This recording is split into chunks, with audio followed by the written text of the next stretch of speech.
આપણે ડુંગળી એટલે કે 5મા મહિનામાં માવઠું થયું અને ડુંગળી ખેતરમાં બગડી, ભાવ નહોતા એટલે ખેડૂતોની ડુંગળી વેચવા નથી ગયા. જે લોકોએ માર્કેટ યાર્ડમાં ડુંગળી વેચી એમાં ભાડાના પૈસા અને કોથળાના બધા પૈસા ઘરના નાખવા પડતા હતા, એવી હાલત હતી. એમાં સરકારશ્રીએ 2 રૂપિયા કિલોએ આપી અને ખેડૂતોને મદદ કરી. 2 રૂપિયા ખેડૂતોને જે આપ્યા એ સરકારશ્રીનો આપણે ખૂબ આભાર માનીએ કે ખેડૂતોને ફૂલ નહીં તો ફૂલની પાખડી પણ એક સહાય રૂપિયા આપી. અને જે લોકો ત્યાં વેચવા ગયા હતા એને ભાડાના પૈસા મળ્યા.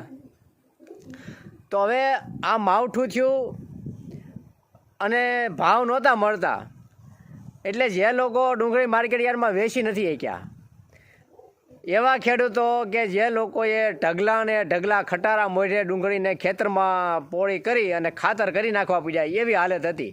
કારણ કે વેચવા જઈએ કેમ નહોતા, 12 રૂપિયાથી 20 રૂપિયાના મણની અંદર ડુંગળીની હરાજી થતી અને વેચાતી.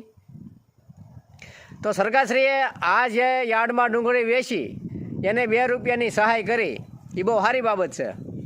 પણ જે લોકોએ ખેતરમાં ડુંગળી પોળી કરી એનું સરકારશ્રીએ સર્વે પણ કરાવ્યું તાત્કાલિક ધોરણે.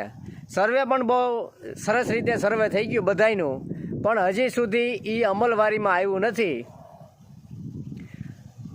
કારણ કે સર્વે થાય પછી એના ફોર્મ ભરાય અને પછી એના જે કાંઈ પૈસા તમારા સહાય કરે ખાતામાં આવતા હોય તો એ બાબતે હજી ક્યાંય કોઈ જાતનું આ જેને પોળી ડુંગળી કરી નાખી ખેતરમાં સર્વે થયું છે એનું કાંઈ અત્યારે સમાચાર છે નહીં.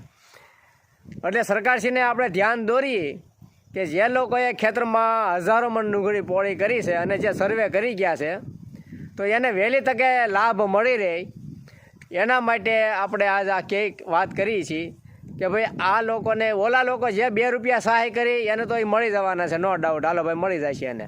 પણ આ ખેડૂતોએ હાવ પોળી ખેતરમાં કરવી પડી અને 1 પણ રૂપિયાની કમાણી વગર, કારણ કે લાખો રૂપિયાની નુકસાની જે કરી છે એનું જે સર્વે કર્યું છે એનું તાત્કાલિક ધોરણે અમલવારી કરે સરકાર.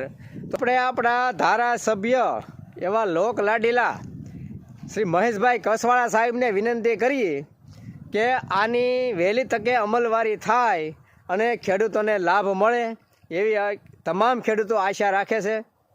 તો વહેલી તકે મહેશભાઈ કસવાળા સાહેબ તમામ ખેડૂતોને લાભ અપાવે એવી નમ્ર વિનંતી છે.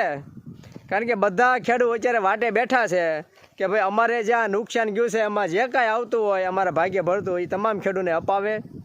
તો એ સાથે આપણે ફરી વખત મહેશભાઈ કસવાળા સાહેબને વિનંતી કરી કે આની વહેલી તકે અમલવારી કરાવે.